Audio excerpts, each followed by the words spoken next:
Well, at least we have Stranger Things to show us the way it was, right? Yeah, exactly. I still want to do a VHS version. Yeah, I want it like cropped, pan in pan, and just I want to run it through a VCR and like hammer the VCR and put it on for kids to watch. They know what it was like.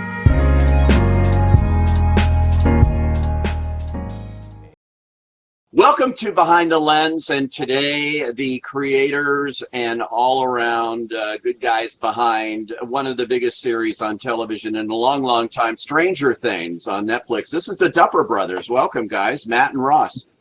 Hey, thanks for having us. Yeah, thanks for having us. Absolutely. As we're all quarantined here, I guess you had to shut down production of season 4 when this all began. Is that right? Yeah. Yeah, I mean, we had to shut down. I think, what were we in about 3 weeks? We had completed about 3 weeks of shooting or something like that when we shut down, pretty much along with the rest of the industry. Yeah, and driving the internet crazy now with more time for speculation on what you're cooking up for the future of this. Yeah, we got that teaser shot just in time. Yeah. Yeah. So we do know certain things that are happening. We're talking about season 3 here today, and of course it ended in one of my favorite ways too, particularly on Netflix, which gives you the option not to watch end credits. And I'm a guy that loves to watch every last credit. That's how our dad trained us. Like, right? We weren't allowed to leave the theater until the last credit had rolled. That's so I'm the same way. Yeah. And I see you've adopted that by putting these things right in the middle of credits, so that if you do that, you're going to really, and in this case, at the end of season 3, for those who haven't seen it, I don't want to give it all away, but I pretty much out there. It's a key point. Yeah. No, we thought that would be a good way to get people to finish the credits. Yeah. So it was a little tricky on our part, but I think it worked. Yeah.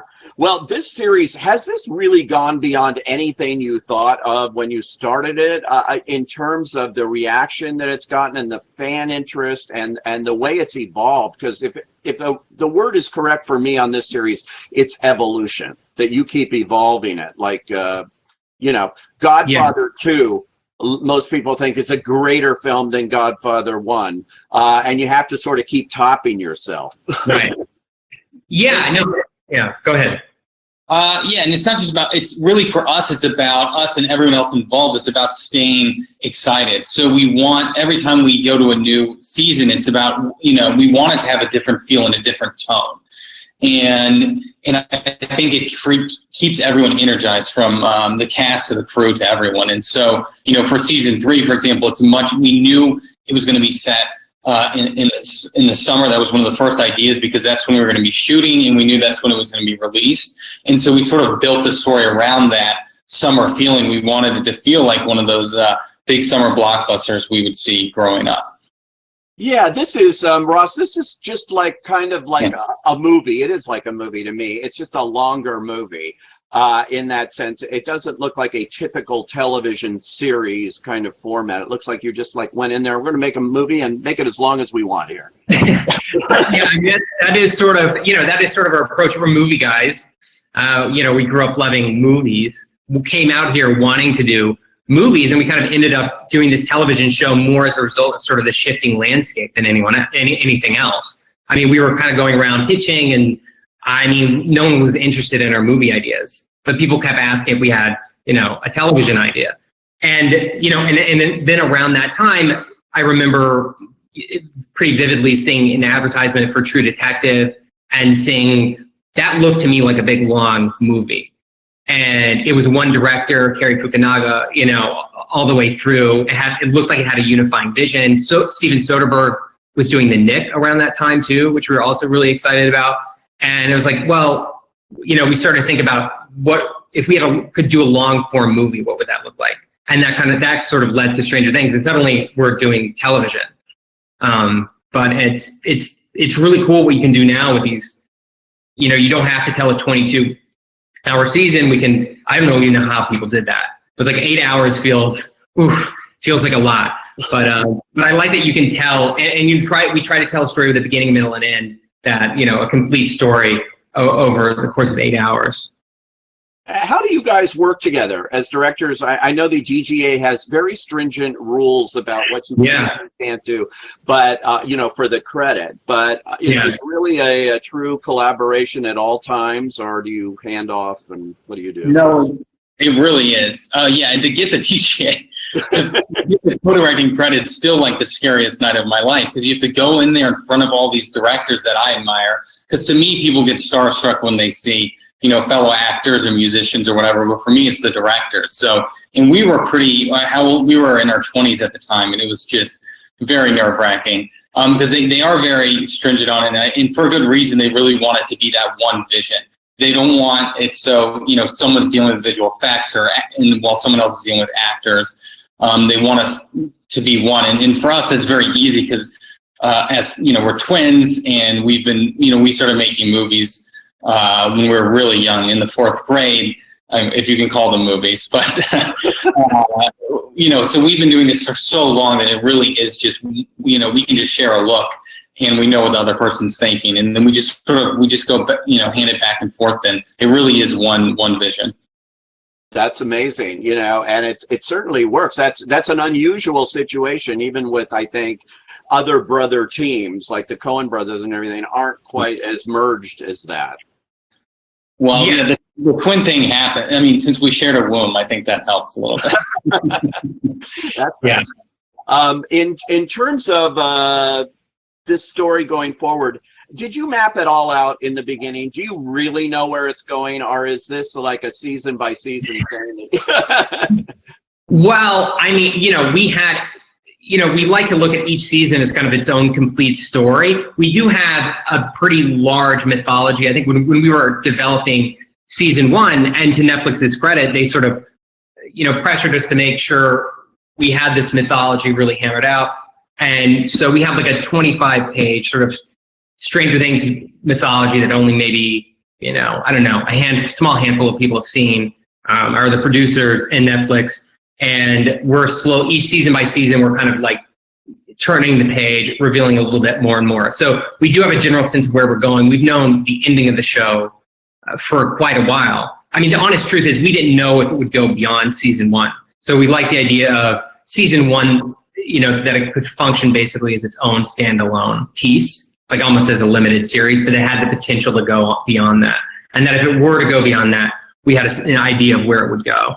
Yeah, and we have an ending in mind. We don't want to keep churning it out, and that goes to what Ross was saying about making sure we stay excited about it. Because I feel like if we lose excitement or enthusiasm for it, I think the audience enthusiasm will drop as well. Yeah, and so in terms of that, we saw the end of season 3, and that, this show is getting progressively darker. And it seems, although it hops around, it's surprising. You see the end of season 2. Season 2 is really getting dark, and then it goes in a little different direction. Season 3, and then that goes like at the end. That you're confounding all of us with the way. We did want to. There is really dark stuff in terms of we have people melting and sort of it's certainly our goriest season and rats exploding, but we wanted to sort of juxtapose that with it is also, I think, has the most humor of any season. And so we like that juxtaposition, but we're defenders of Indiana Jones and the Temple of Doom, which sort of has that of where it has some of the darkest moments in that series, but also it has its lightest and it has slapstick. And we always thought that the juxtaposition was really fun. So that is part of the inspiration for season 3 to have these extremes and just go back and forth between them. Temple of Doom, I love you guys' references on every movie. I mean, it's amazing, and it goes in surprising places. But Temple of Doom's an interesting thing you bring up, because that movie's famous for changing the whole rating system. I know. Surprising parents, and that's where PG-13 came from. Yeah. Right. I mean, those were two big references for season 3, Gremlins and Temple of Doom, and I think both of those upset some parents at the time. But we have, I think when you ask about like this, like we've been surprised by, I think we thought the show would appeal initially to people like us, people who had grown up with these films, who had an affection for this type of film. I think the more surprising thing for us is that we also have a fairly large young fan base who doesn't actually, they don't even know these films. They haven't discovered them yet. And, you know, they seem to be rolling with the show. And in the way, the only reference we really have is Harry Potter, in terms of that was a series that went on for a long time. You know, both the book and the movie series. But in the movies, the actors are getting progressively older. And the series, that means the audience is kind of growing up along with it, the younger audience. And it gets darker and darker as it goes. So we've kind of looked at that a little bit as a model for what we could do with the series in terms of making sure it evolves with the characters. There's always a line, though. There's some melting shots that did not make it into the show. Yeah. This show is, I know your producer very well, Shawn Levy. He's a ball of energy, an amazing person, and a director himself. So how does that collaboration work out in having him? Because this show looks on the surface like a very expensive show to me. So Well, what's interesting about Shawn, though, is, you know, season 1, we had originally pitched that Matt and I were going to direct the whole series. That was our goal going in. But then as, you know, it started getting closer and closer to production, we realized that we were out of time in terms of writing these scripts, and we weren't going to be able to get all the scripts in time.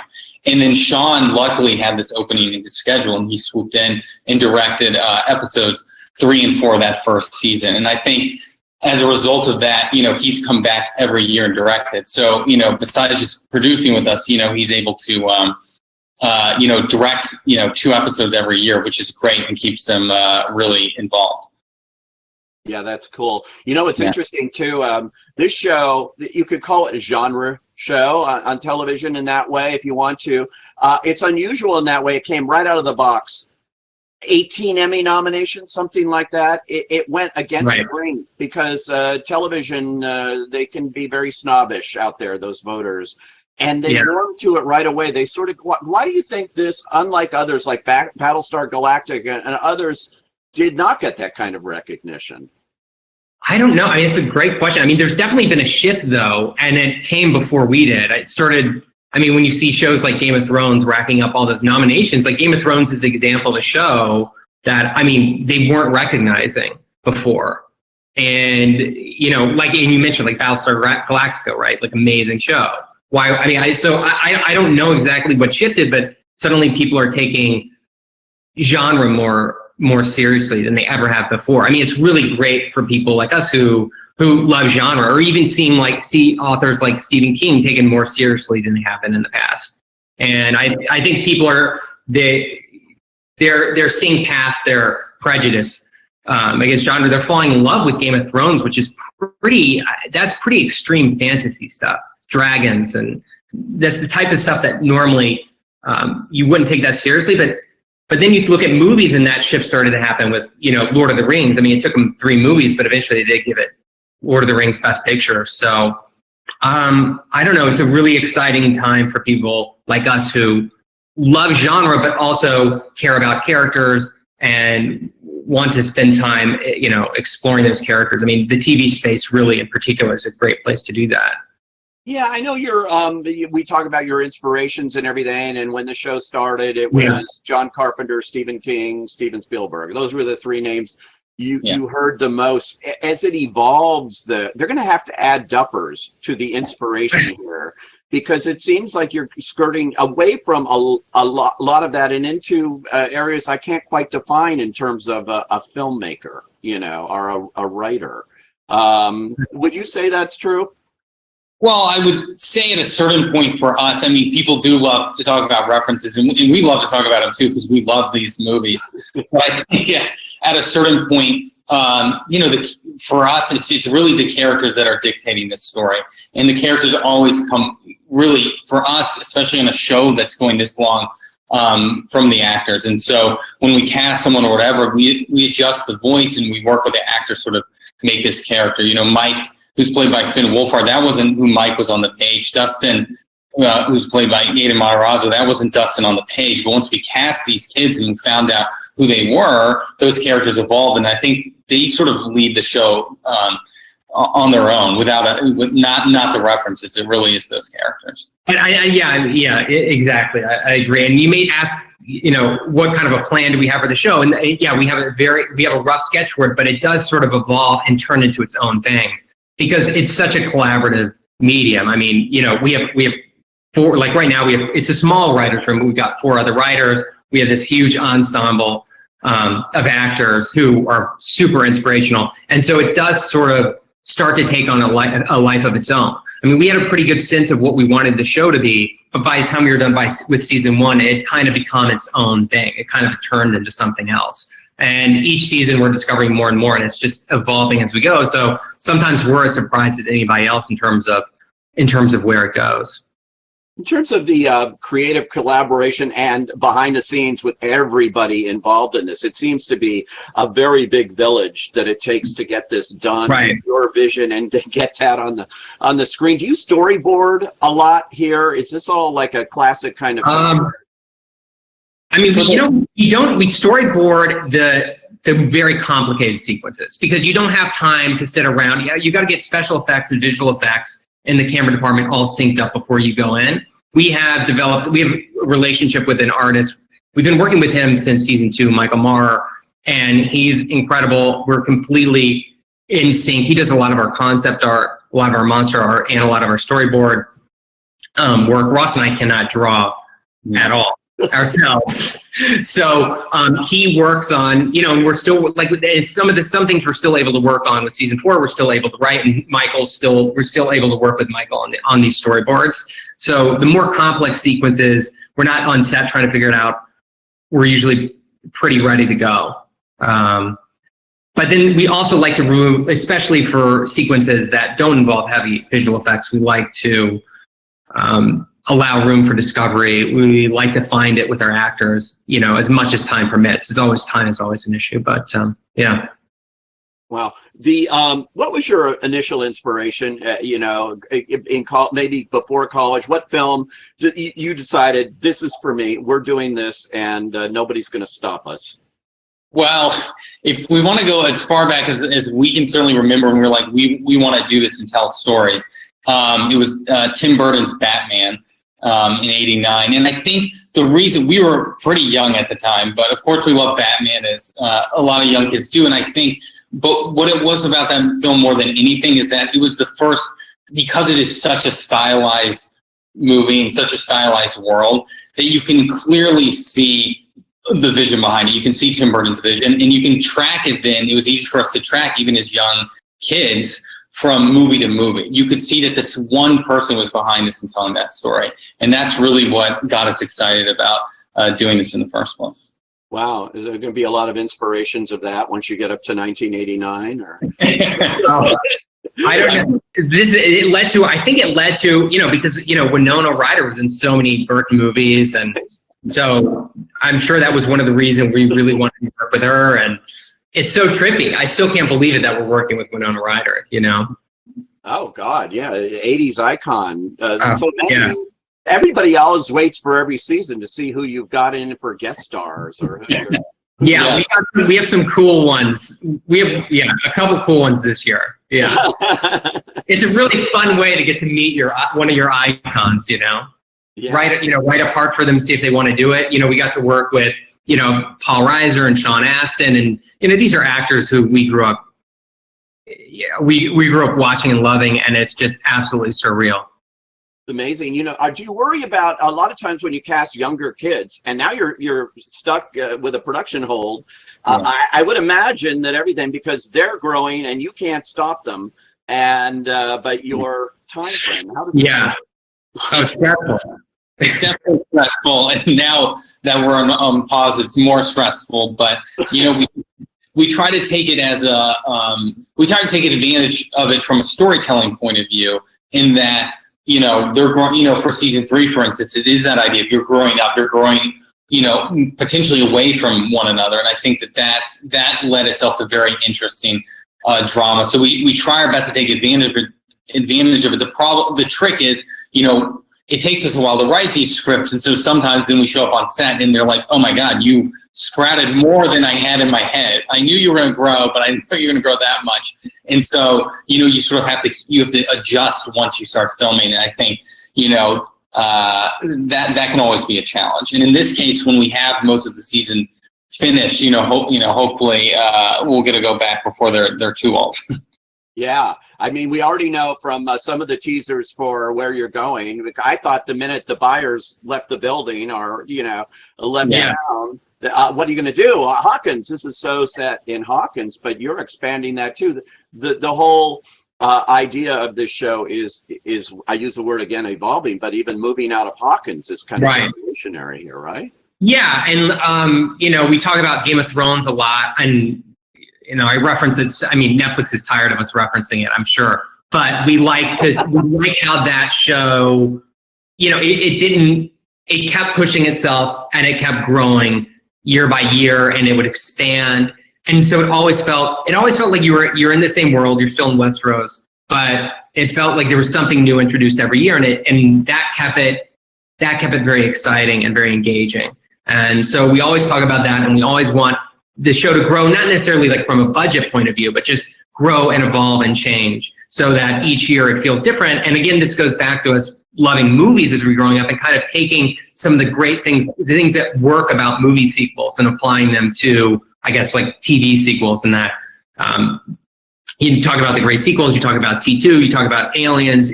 These movies, they take their time.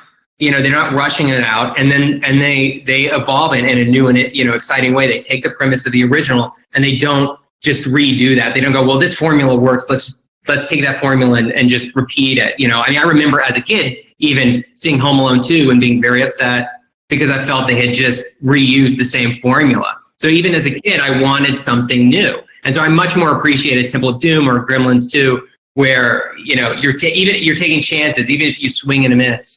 You're pushing it into new territory. That's exciting for us.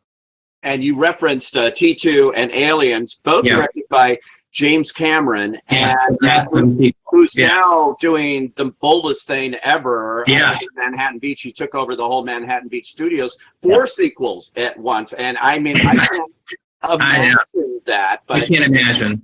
Since he did those two movies, I have to say I got to trust him. And I think you'd be crazy not to trust him at this point. So many times, I feel like so many times throughout his career, people have bet against him, and they've always lost. So I feel he's going to pull off something pretty spectacular. That's my guess. And he was very smart not to do Titanic too, which I'm sure some executive out there was like, how can we? Oh, I'm sure. Before we go, I want to ask, I am sure you have been besieged with motion picture offers to take this out of television and just move it to the big screen and with those kind of things. Is that something where you're headed after this is over, or what's your plan? Well, I mean, first of all, I think, once the show became a success, certainly there are opportunities, but I think we were excited about, we wanted to be a finished piece, the whole thing. We didn't want to leave it part of the way through. And then again, each season we keep learning more, and we keep changing the tone, and it's keeping us excited. So at the moment, obviously, we're happy doing this. Beyond that, it's, certainly, I will say though that we are very happy at Netflix, and just in terms of, even when we came in here to make Stranger Things, we were pretty young and inexperienced. We had never run a show. We'd only written on one show before, and they handed us the reins. Not only did they hand us the reins to this, they gave us freedom to do what we wanted to do, and they believed in us. And so it's been a pretty incredible experience from beginning of the show to now. And I think we touched on this a little earlier. What Matt was saying is that what is exciting to us now is that we can come up with a story, whether it's an original idea or something that's based on something, and we can go, wait, how long do I need to tell this story? Is it 2 hours? Is it a 2-hour movie? Is it 3 hours? Is it 4.5 hours? Is it 5 hours and 15 minutes? We can say, and I think that's exciting to us. And so to me, it's really about, what is that story we want to tell, and then what is the best format to tell it in? And the great thing about somewhere like Netflix is you can tell it in any of those ways. So we love, we're big. I love going to the movie theaters, but I will say, and I also, when we were growing up, so many of the movies and a lot of the movies that we've been talking about, we experienced on VHS on a TV about that size, and it had profound impact on us. And so that aspect of it isn't particularly discouraging to us. I mean, I've had equally emotionally powerful experience in the theater as I have had at home. I mean, it's sort of almost 50-50 for us. I mean, we're that VHS era. And now I look back, I'm like, I can't believe I was okay with that quality. But it didn't bother my little kid brain. In fact, when DVDs came out, I was unhappy about it. Really? Because, because TVs were small. I remember very excited to watch Michael Mann's Last Mohicans on DVD because beautiful movie, right? And, but it's anamorphic, it's 2:35. And Daniel Day-Lewis is like this small, running across the forest. I was like, I'm gonna watch this on VHS. It's better on VHS. Luckily, technology, everything is changing. Everything is changing so fast, and we're just hoping we keep up with it. And we're kind of making up a little bit as we go, but we're just following whatever excites us, I think. There's still nostalgia for Blockbuster and things. You had a scene this season where they go in out for a job, the two of them, and she's smarter than hell with her film references, which was a great question. They asked what films, would you recommend? And he is like stretching to even come up with Back to the Future. So yeah. I mean, I have that Quentin Tarantino video store nostalgia. I mean, I miss wandering those aisles, but it's just something you want to experience anymore. And also you miss the video store nerd telling you, kind of steering you in a direction you'd probably never go before. I know I think we discovered Japanese horror that way. But now there's the internet, so it's a whole new world. So it's actually pretty exciting. I think you have so much more access now to obscure films. We grew up in North Carolina. It was often hard to find some of the more either foreign or independent films that are now much more readily available. Yeah. So well, at least we have Stranger Things to show us the way it was, right? Yeah, exactly. I still want to do a VHS version. Yeah, I want it like cropped, pan in pan, and just I want to run it through a VCR and like hammer the VCR and put it on for kids to watch. So they knew what it was like. That's great. Well, good luck going forward. We can't wait till we get to season 4, and congratulations on all that's come before. Thanks, guys, the Duffer Brothers, for joining behind the lens. Thank you so much.